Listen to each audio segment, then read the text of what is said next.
नमस्कार बंधुरा आमी स्वप्ना उपाध्याय आमार चैनल रान्ना रेसिपि एंड आवर लाइफस्टाइलेर पक्ष थेके सबाइके स्वागत। आज आमी आपनादेर संगे शेयर करब स्पेशल मशला दिए अनुष्ठान बाड़ीर मतो शुक्तो। दुपुरबेला गरम भाते खाबारेर शुरूतेई जदि एरकम अनुष्ठान बाड़ीर मतो शुक्तो थाके ताहले किन्तु दुर्दान्त लागबे। आसुन ताहले देखे निई एई शुक्तोटा आमी किभाबे अनुष्ठान बाड़ीर मतो स्पेशल मशला दिए दुर्दान्त स्वादेर करे बानाबो। शुक्तो बानानोर जोन्नो एखाने निये नियेछि एकटा बेगुन, एकटा काँचकला आर निये नियेछि एखाने मिष्टि आलू আর আছে এখানে উচ্ছে নিয়ে নিয়েছি, আলু আর নিয়েছি বিনস কয়েকটা, নিয়েছি সজনের ডাঁটা দুটো আর আছে একটা গাজর। এবার এই সবজিগুলোকে কেটে ধুয়ে পরিষ্কার করে নেব। সব সবজিগুলো কেটে নেওয়া হয়ে গেছে। বিনসগুলোকে এরকম বড় বড় টুকরো করে কেটে নিয়েছি, আলুটাকে লম্বা লম্বা টুকরো করে কেটেছি, নিয়েছি কাঁচা লঙ্কা কয়েকটা আর কাঁচকলাটাকেও লম্বা লম্বা করে কেটে নিয়েছি, গাজর নিয়েছি পাতলা করে কেটে আর নিয়েছি 4 টুকরো বেগুন আর নিয়েছি সজনের ডাঁটা ভালো করে খোসা ছাড়িয়ে টুকরো করে কেটে আর মিষ্টি আলু কেটে নিয়েছি পাতলা পাতলা করে কেটে আর উচ্ছেগুলোকেও লম্বা লম্বা করে কেটে নিয়েছি।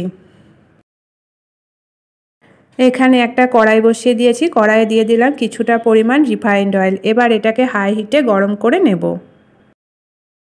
তেলটা গরম হয়ে গেছে, এবার বড়িগুলোকে ভেজে নেব। দিয়ে দিলাম কিছুটা পরিমাণ কলাইয়ের ডালের বড়ি আর সামান্য পরিমাণে লবণ হলুদ। এবার বড়িগুলোকে মিডিয়াম ফ্লেমে রেখে লাল লাল করে ভেজে নেব।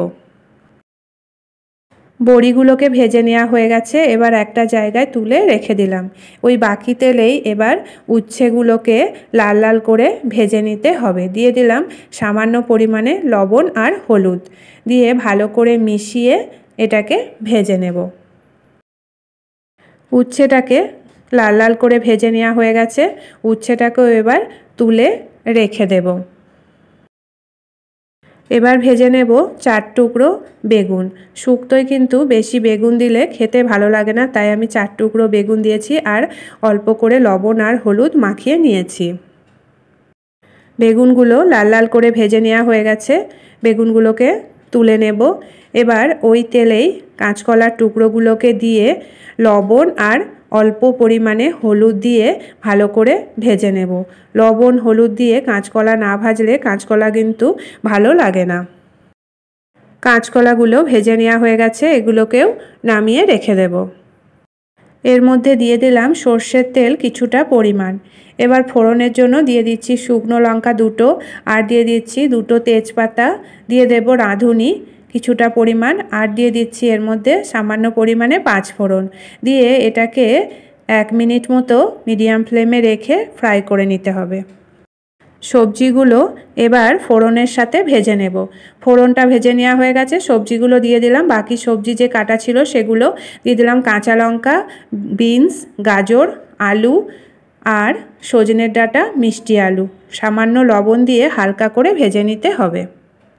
সবজিগুলো ভাজা হোক ততক্ষণে মশলাটা করে নিই। একটা মিক্সিং জার নিয়েছি, কয়েক টুকরো কাজু আর দিলাম একটা কাঁচা লঙ্কা, দিয়ে দিলাম সামান্য পরিমাণে কালো সর্ষে আর দিয়ে দিলাম সাদা তিল সামান্য পরিমাণে আর এর মধ্যে দিয়ে দিলাম সামান্য পরিমাণে জল, দিয়ে এটাকে একটা মিহি পেস্ট করে নিতে হবে। সবজিগুলো হালকা করে ভেজে নেওয়া হয়ে গেছে, এবার এর মধ্যে দিয়ে দিচ্ছি আগে থেকেই ভেজে রাখা উচ্ছে, কাঁচকলা আর দিয়ে দিচ্ছি বড়ি, দিয়ে এটাকে ভালো করে মিশিয়ে দেব। দিয়ে দেব আগে থেকে পেস্ট করে রাখা মশলা। মশলাটা দিয়ে বেশিক্ষণ কষানোর দরকার নেই। মশলাটা ভালো করে মিশিয়ে দিয়ে দিয়ে দেব হালকা উষ্ণ গরম জল পরিমাণ মতো। পরিমাণ মতো জল দিয়ে দিয়েছি আর দিয়ে দিলাম স্বাদ মতো চিনি, দিয়ে ভালো করে মিশিয়ে একটা ঢাকা দিয়ে সেদ্ধ হওয়া পর্যন্ত এটাকে রান্না করে নিতে হবে। এবার স্পেশাল মশলাটা তৈরি করে নেব। নিয়ে নিয়েছি এখানে গোটা ধনে, গোটা জিরে, রাঁধুনি, গোলমরিচ আর মৌরি। এই গোটা মশলাগুলোকে মিডিয়াম ফ্লেমে রেখে ভালো করে একটু ভেজে নিতে হবে যতক্ষণ পর্যন্ত একটা সুন্দর গন্ধ আসে। নাড়াচাড়া করে এটাকে 2 মিনিট মতো ভেজে নেব। শুক্তো তৈরির জন্য এই ভাজা মশলাটাই কিন্তু আসল, তাই এই ভাজা মশলাটাকে আমাদের তৈরি করে নিতে হবে। এবার এর মধ্যে দিয়ে দিলাম 5 ফোড়ন সামান্য পরিমাণে, দিয়ে এটাকে নাড়াচাড়া করে নামিয়ে ঠান্ডা করে গুঁড়ো করে নেব। মশলাটা গুঁড়ো করে নেওয়া হয়ে গেছে, দেখতে পাচ্ছেন বন্ধুরা, ঠিক এভাবে করে গুঁড়ো করে নিতে হবে। একটু দানা দানা ভাব থাকবে আর একটা সুন্দর স্মেলও আসছে। এবার দেখে নেব সবজিগুলো ভালোভাবে সেদ্ধ হয়েছে কিনা আর ঝোলটাও অনেকটা গাঢ় হয়েছে কিনা। দেখতে পাচ্ছেন বন্ধুরা, ঝোলটা কিন্তু বেশ ফুটে উঠেছে আর অনেকটা ঘনও হয়ে গেছে, আর সবজিগুলোও কিন্তু অনেকটাই সিদ্ধ হয়ে গেছে। এবার এর মধ্যে দিয়ে দেব আগে থেকেই ভেজে রাখা বেগুনের টুকরোগুলো। বেগুনের টুকরোগুলো যদি শুরুতেই দেয়া হয় তাহলে কিন্তু বেগুনগুলো বেশি সিদ্ধ হয়ে যাবে আর গলে যাবে, তাই এই সময় বেগুনগুলো দিলে ভালোভাবে সিদ্ধও হয়ে যাবে আর গোটা গোটাও থাকবে। বেগুনগুলো দিয়ে ভালো করে মিশিয়ে আবারও 3-4 মিনিট হাই হিটে রান্না করে নিতে হবে। শুক্তো রান্না করতে কিন্তু সময় লাগে, আর সময় ধরে যদি এভাবে করে শুক্তো রান্না করা হয় তাহলে কিন্তু খেতেও বেশ সুস্বাদু লাগে। বেগুনগুলো ভালোভাবে সিদ্ধ হয়ে গেছে আর ঝোলটাও অনেকটা ঘন হয়ে গেছে। এবার দিয়ে দেব এর মধ্যে ভেজে রাখা মশলা। দেখতেই পাচ্ছেন বন্ধুরা, ভালোভাবে সবজিগুলো সেদ্ধ হয়ে গেছে আর গোটা গোটাও আছে। দিয়ে দিচ্ছি এর মধ্যে এবার ভেজে রাখা মশলা।